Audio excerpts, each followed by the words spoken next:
Saudi അറേബ്യക്കടുത്ത് ചെങ്കടലിന്റെ മറുകരയോട് ചേർന്ന് വടക്കുകിഴക്കൻ ആഫ്രിക്കയിലെ നൈൽ നദിയുടെ നാട്. കണ്ണു മഞ്ഞളിക്കുന്ന സ്വർണ്ണഖനികളാൽ സമൃദ്ധം, സമ്പന്നം. എങ്കിലും ലോകത്ത് ഏറ്റവും ദരിദ്രമായ രാജ്യങ്ങളിലൊന്ന്. കൊടും പട്ടിണിയിലും ക്ഷാമത്തിലും വലയുന്ന ഒരു ജനത. ഒപ്പം അധികാര വടംവലിയും വംശഹത്യയും പൊന്നുമോഹിച്ച് വൻകിട ശക്തികളുടെ കടന്നുകയറ്റവും. ഗസയിൽ ഇസ്രയേൽ ചെയ്തു കൂട്ടിയതിനേക്കാൾ നാണം കെടുത്തുന്ന കൊടും ക്രൂരതയുടെ കഥകളാണ് സുഡാനിൽ നിന്ന് വരുന്നത്. കൊള്ളയ്ക്കും കൊലയ്ക്കും പുറമെ പിഞ്ചു കുഞ്ഞുങ്ങളെപ്പോലും പിച്ചു ചീന്തുന്ന കൂട്ടബലാത്സംഗങ്ങളും അതിക്രമങ്ങളും. സ്വന്തം ജനങ്ങളിൽ നിന്ന് എന്തിനാണ് ഇങ്ങനെ ഒരു കൊടും ക്രൂരതയെന്നറിയാതെ വിലപിക്കുകയാണ് സുഡാനികൾ. ആഭ്യന്തര യുദ്ധത്തിൽ നിന്ന് പ്രാണരക്ഷാർത്ഥം അതിർത്തി കടക്കുന്നവരുടെ സാക്ഷിമൊഴികൾ ഞെട്ടിക്കുന്നതാണ്. അവർ പണം ചോദിച്ചപ്പോൾ കൊടുക്കാനുണ്ടായിരുന്നില്ല. വെള്ളവും ഭക്ഷണവുമില്ലാതെ ദിവസങ്ങളായി ഞങ്ങളെ തടവിലിട്ടു.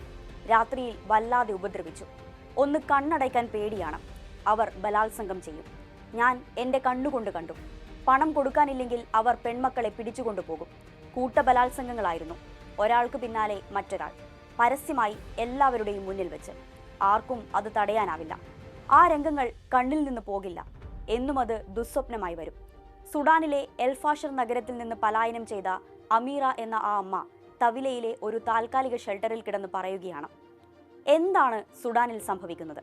ആ മാനുഷിക പ്രതിസന്ധി ഇനിയും കണ്ടില്ലെന്ന് നടിക്കാനാകും.